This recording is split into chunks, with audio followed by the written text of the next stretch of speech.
This is coffee number 5. I'm your host, Lara Schmoisman. Hello, welcome back to coffee number 5. You know, my mom always had this thing that everything needs to match. In the house, everything, the curtain, the cushions need to match. From very early on in my life, I knew that the contrast between clothing and, people thought that I was crazy because I was little. I said, oh, that doesn't match. But my mom taught me, and that's what I knew. But the house is so important. The place that we feel at home, even in the office. And now, come on, so many people working in the home offices. And one thing is to have a house, and another thing is to have a home. So today, I invited a dear friend of mine, and how can I introduce her? Because she does magic, and she's magical too. So Julia, thank you for being here with me at coffee number 5. Thank you, Lara. It was beautiful. Thank you. We're gonna talk a little bit more why you're magical in a minute, but sure, we'll get into that. But Julia is the new owner of Atacama Home. Atacama is a beautiful design store in West Hollywood, and it's very unique because it has that Latin flair. So that's right. Tell us a little more about Atacama and how you became part of Atacama. Because I know the story, and I think it's so simple that I want everyone to know it. It's a bit of a long story, but I'll try to be brief. Atacama Home was born in the beautiful head of a woman called Dora Medrano, who was my mentor and my old boss. And her and her husband had a production company. They did commercials for the U.S. Hispanic market for 30 plus years. But that work took them all over Latin America and Spain. Javier is from Spain. Dora was from Cuba. Working for the Hispanic market in the U.S. Again, they traveled all over Latin America and Spain. And Dora studied design, and she was a huge design aficionado. She had an amazing eye for design and clothing and decor. And the idea for Atacama grew from that passion for design, from those travels that took them all over Latin America to see the incredible crafts and weavers and designs that all Latin America and Spain had to offer. And the other spark, I think the real spark that brought Atacama to fruition was the fact that, and it is changing, but back in the day, 90s, early aughts, there was here in the States a huge misconception of what, and I'm going to do air quotes, Latin design was. And Dora would always tell the story of being on set for a commercial, again, the Hispanic U.S. market. And she had helped design the set. It was meant to be a home of a Hispanic family in the U.S.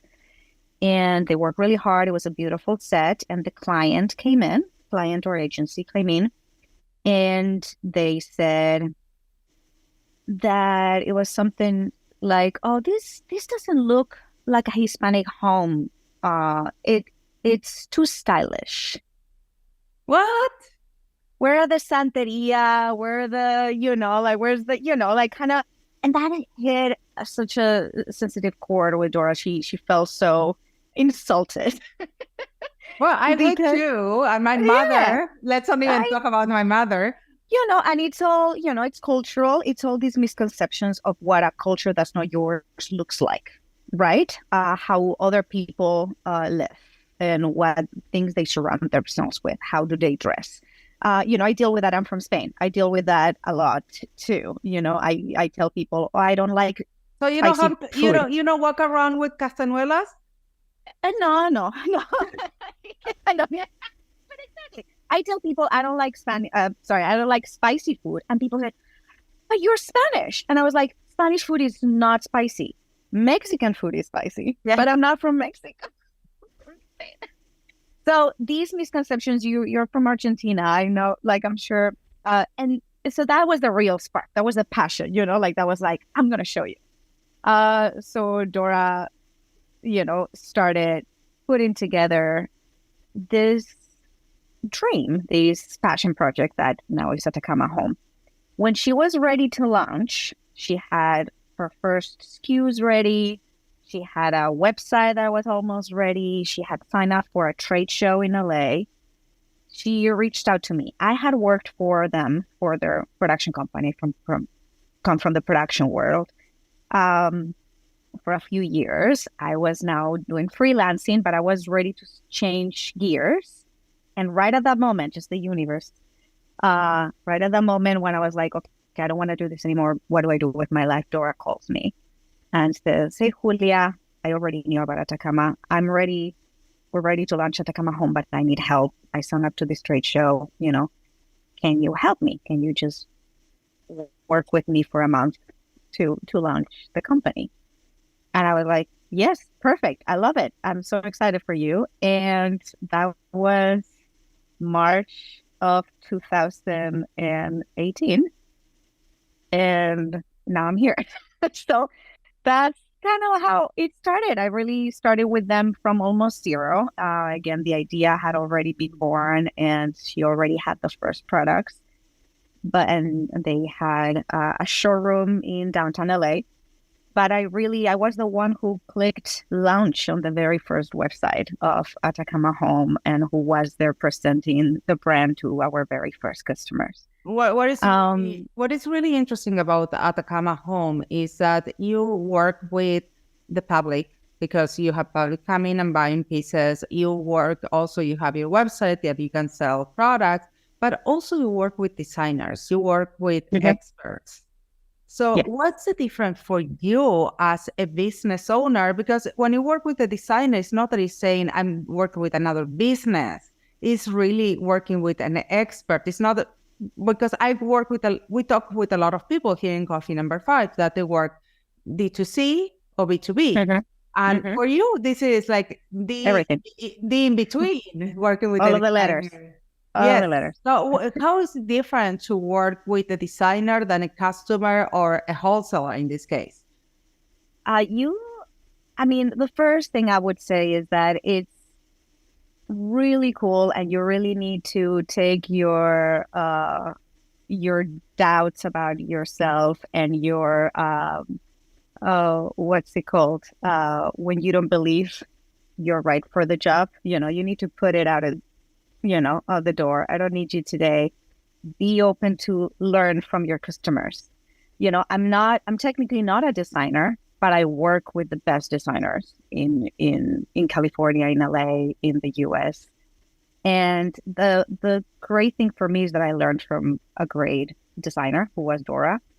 So, but the other thing is that you need to be able to change gears really quickly. When I'm at the store, we have a brick and mortar store. I can get a customer in who is a tourist visiting LA and is just looking for a nice little unique gift to take with them in their suitcase. And the next person who's going to come in is a rep for a huge design firm in LA who is doing this incredible project that is going to be featured in Architectural Digest and needs custom recs.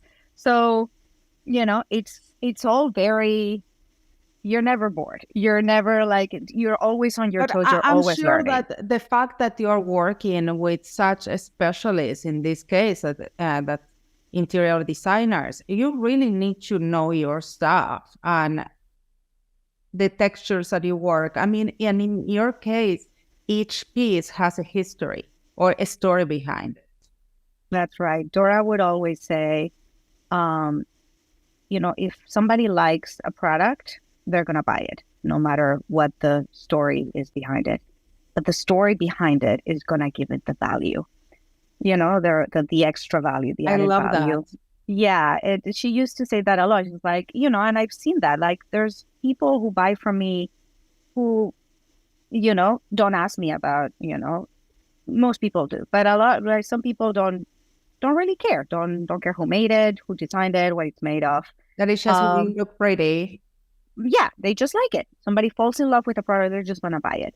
But somebody's looking for something, right? I'm renovating my house and I need new pillows, let's say, or a new rug.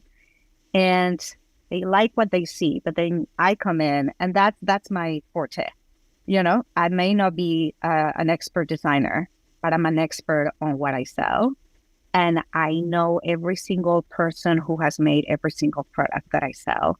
And I know what every single thing is made of. I know, where every single thing is from.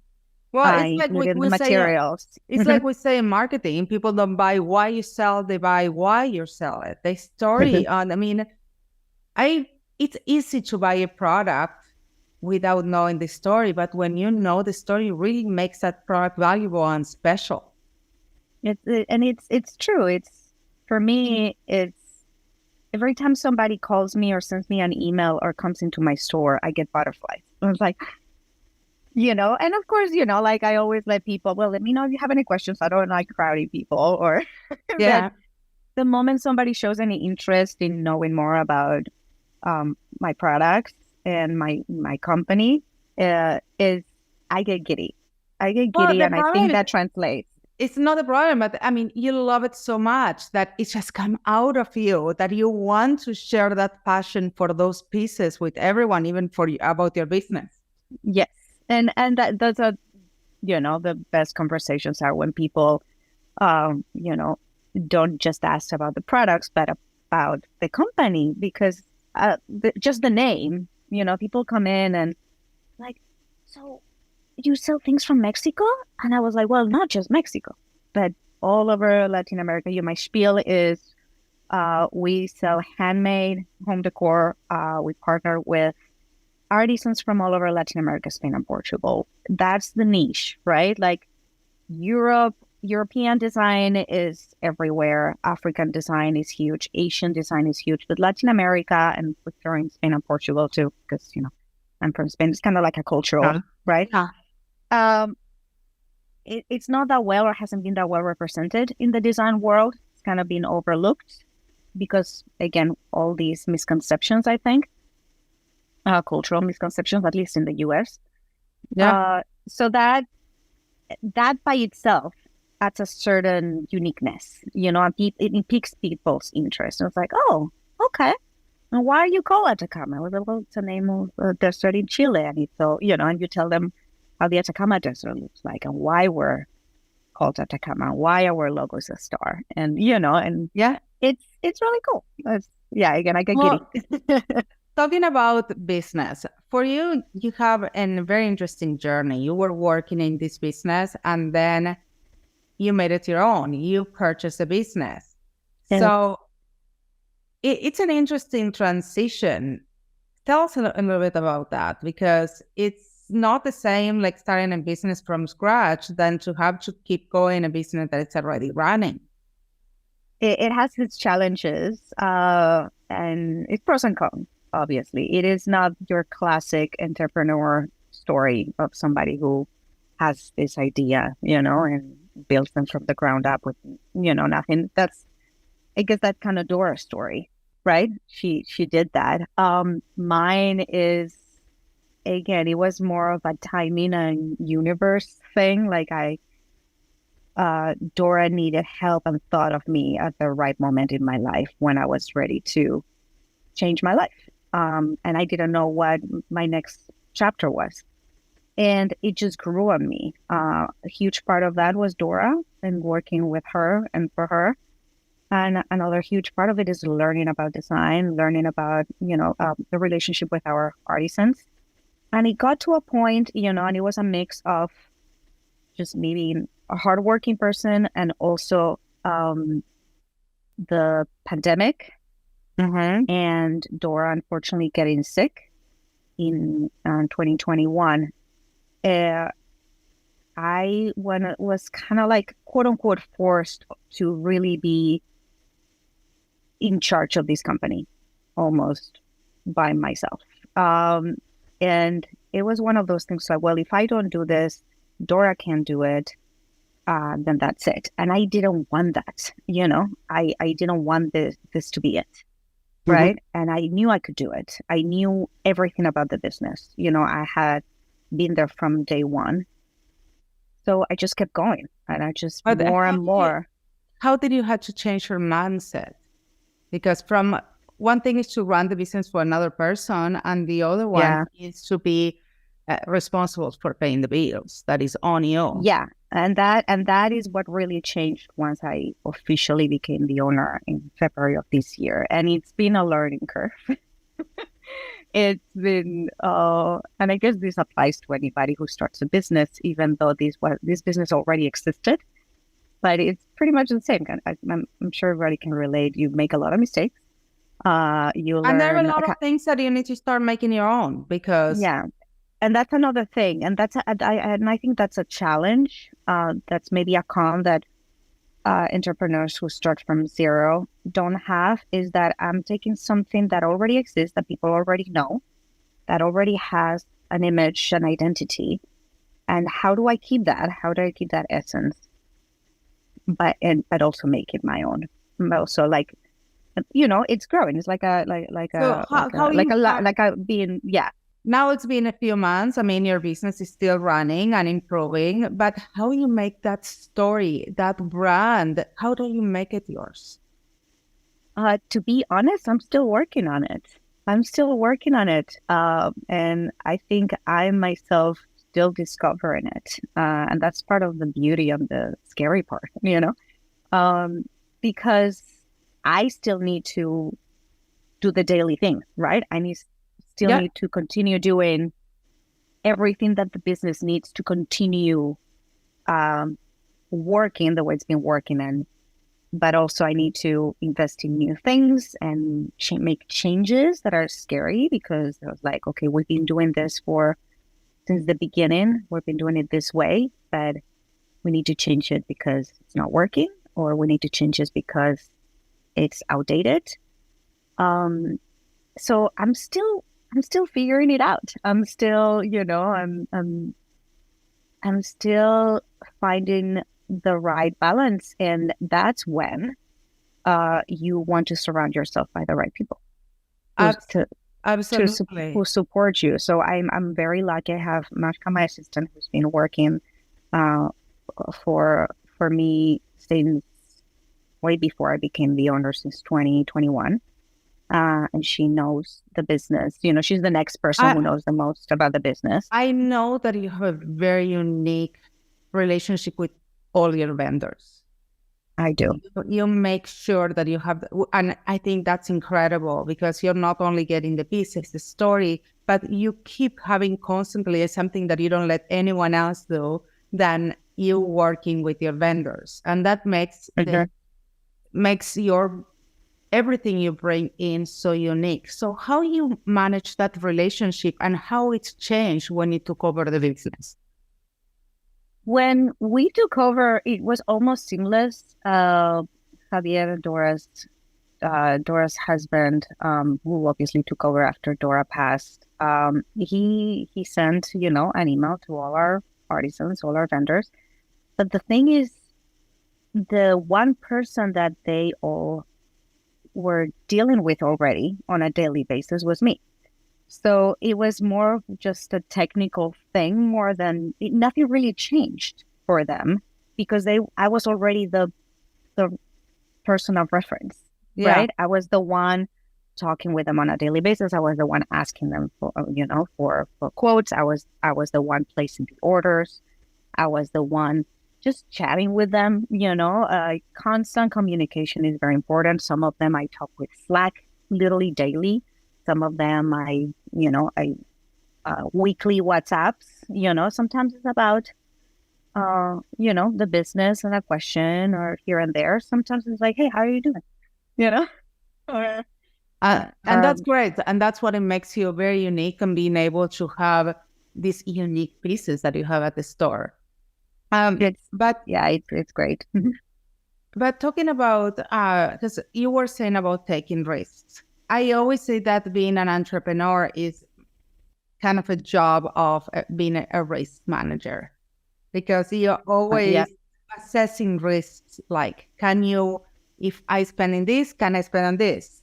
And it's been That's right. So, and sometimes you're gonna be right, and sometimes you're gonna be wrong.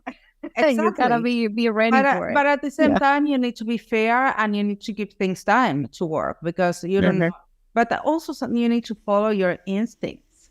How much of yours you use as your instinct as, should I do this or not? I wouldn't call it so much of an instinct as of, I just know my business well enough that I can take certain risk. And again, it's retail. You never really know.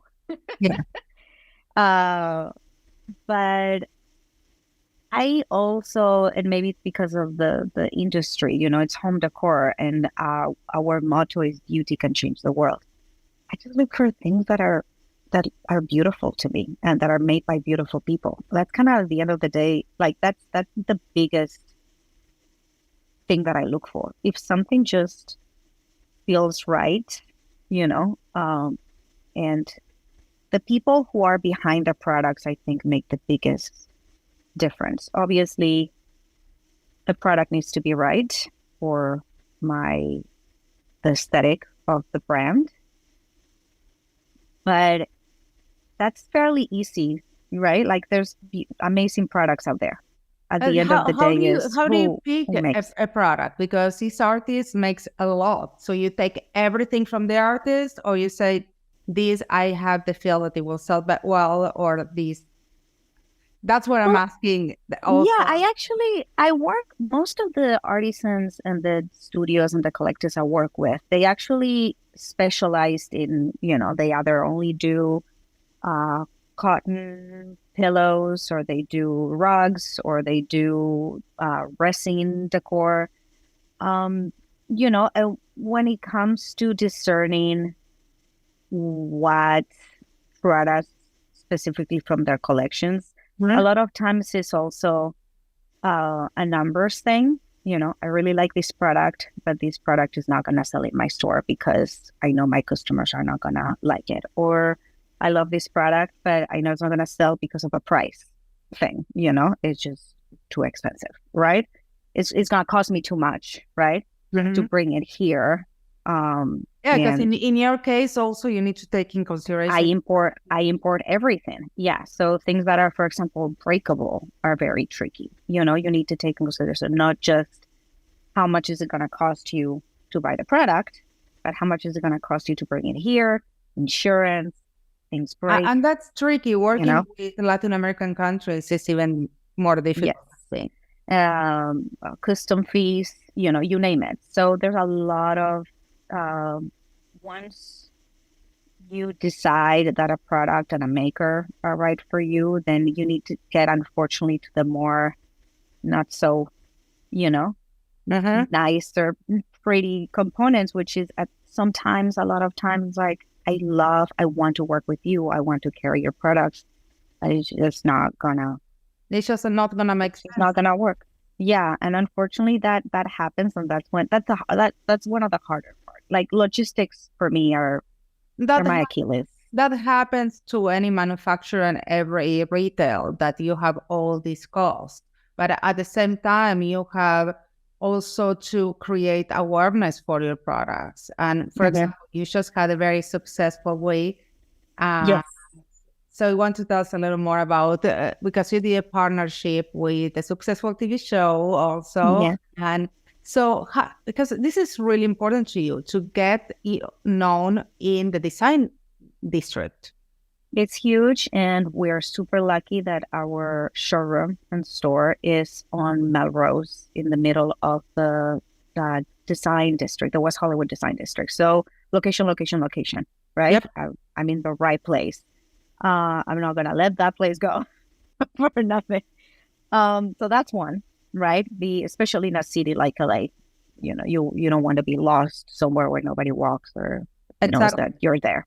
That's one of the few places that you actually walk in LA. I know. I'm super lucky. So, and designers walk. It's like the exact right customer.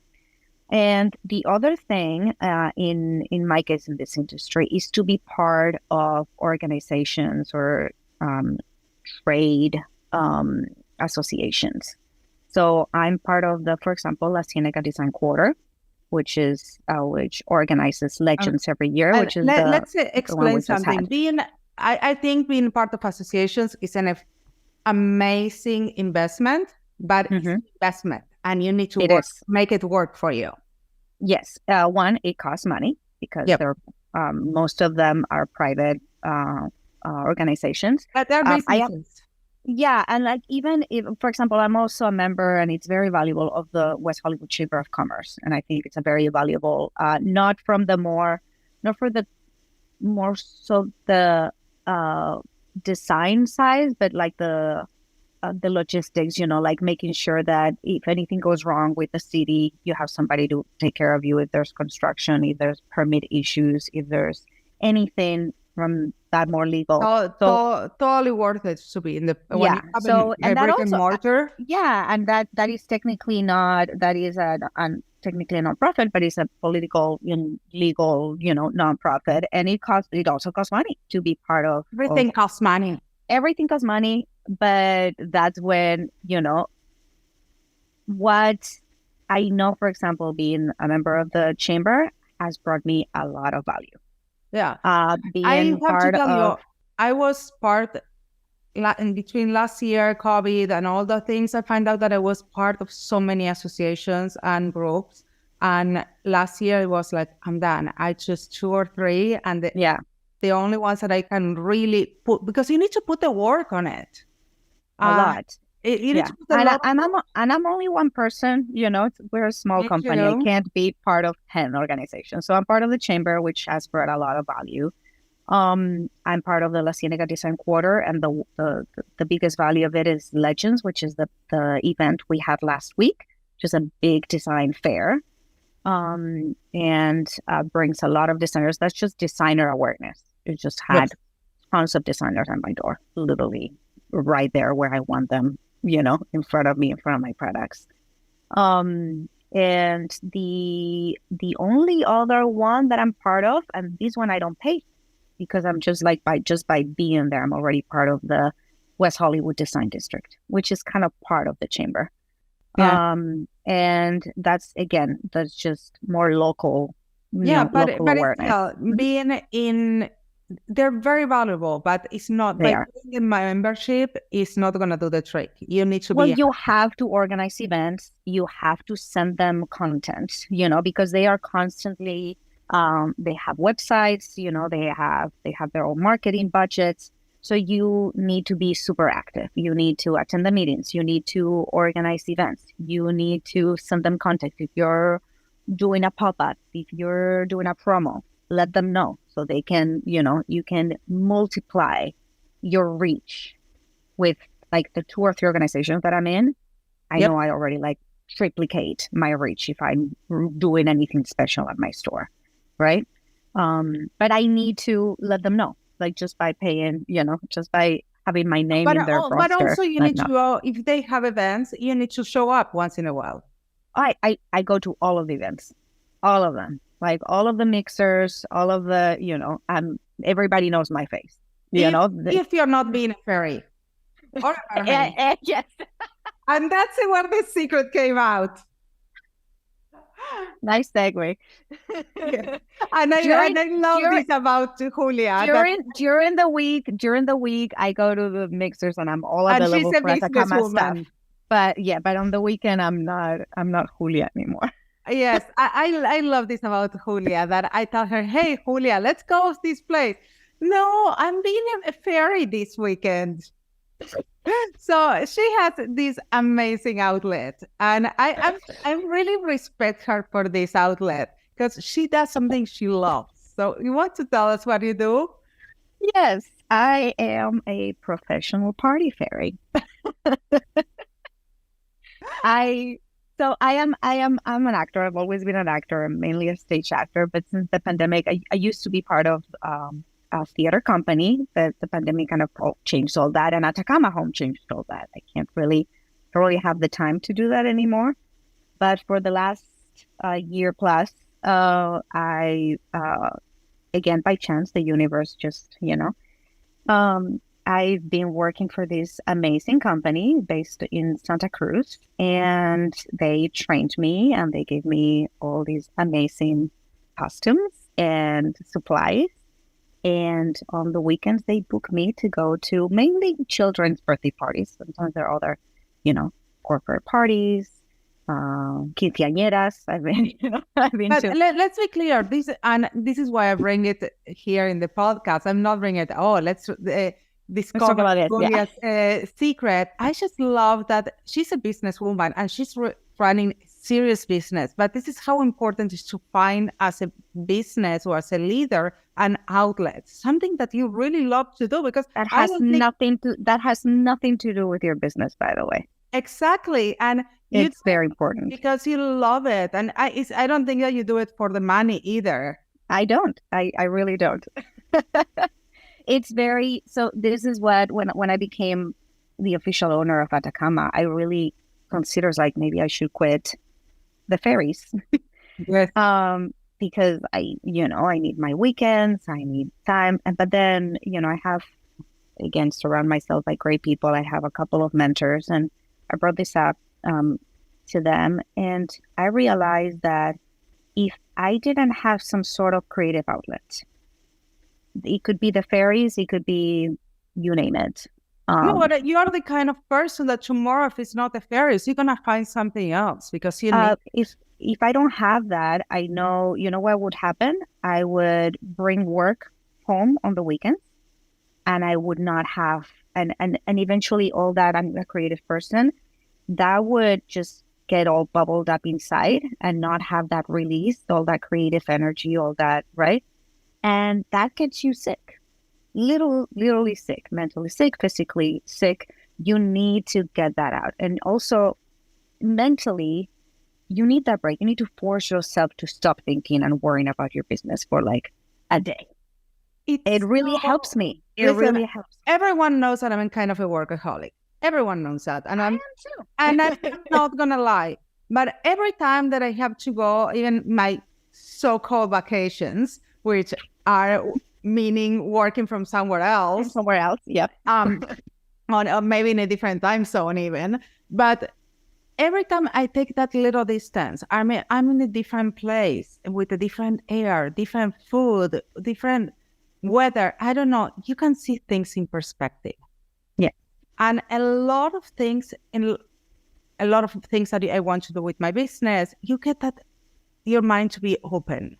So I think it's so important to find those spaces, because I think even when you're playing the fairy or the mermaid, you're still a business owner in the back of your head, and the most amazing idea or concept can come to your mind. And sometimes it's just your brain just needs that break, too. You know what I mean? Like, because it is, you're a business owner too. It is very stressful. It gives you a lot of anxiety. I wake up at 5 and it's like, oh, this. Oh, I need to tell Marca this. Oh, I need to tell Lara this. Oh, I need... But we need to do this. Well, my team, the ongoing joke is how many messages Lara will leave on the weekend. Yeah. Oh, no. See, that's why I try to avoid. But I know I won't be able to do it unless I force myself to have that break. And this job right now of being a professional fairy kind of forces me, even if it's just for a few hours on the weekend, to put glitter on my face, put wings on and a corset, and go play with kids. And that's amazing. I'm so proud of you that you allowed yourself to do this. For some people, can be go to the gym. Anything. Whatever it is, it's okay to let yourself take a break, a mental break, a physical break, and get out of your comfort zone too. Yeah, and it does open more synapses in your brain when you really do, meet other people, even when it's a 2-year-old. You can learn so much from kids. So much. And I think one of the biggest things for me that extrapolates from the fairy world to my, to my retail world is learning how to deal with people. Yep. Learning how to be kind, learning how to be more patient, learning how to communicate better, make sure And that people also understand you. when you selling expensive pieces, it sometimes is not easy for someone to buy something expensive. Hmm. You need No, to it's not. It's you a need lot to of money. process. Yeah. It's a lot of money, and It's a also lot of money for something that's not a need. You know, exactly. it's not a medication. It's not, you know, not even clothing. You know, people need clothing. Like you don't really need a pillow. Yeah, no. So you need to have when You you, know? but when you're selling something that is expensive, as the salesperson, you need to be a lot more patient because you need to let the buyer process the cost also, and that this is not a necessity. Of course, it doesn't have, and the price tag for everyone, for someone can be super expensive, for someone can be super, Yes. doesn't matter. But when you selling pieces that they could be expensive for people, there is all that Hmm. buyer remorse also, pre-buyer's remorse. You want to avoid it, and you want to, again, and we both go back to the very beginning that we were talking about is just relate that passion, relate that value, relate those stories, right? And the fact that everything, in my case, everything that I sell is handmade, and I know the makers, that adds, I think that that takes care of that buyer's remorse most of the time. Well, I want to think that it takes care of it. I don't know. I haven't heard. Most people don't return my the purchases. But it's like, they invest in this first. Like, so and so made this with their hands in this part of the world, and now it's making my home more beautiful and making me happy because, you know, that's And the and ultimate thing. that's why I said that Julia makes magic. Aw, And thank you, Lara. oh, well, Julia, thank you so much for being here and having coffee with me. I always enjoy talking to you so much. Gracias, Lara. Thank you so much for having me. And to you guys, I hope that you join me next week with more coffee number 5. It was so good to have you here today. See you next time. Catch you on the flip side. Ciao, ciao.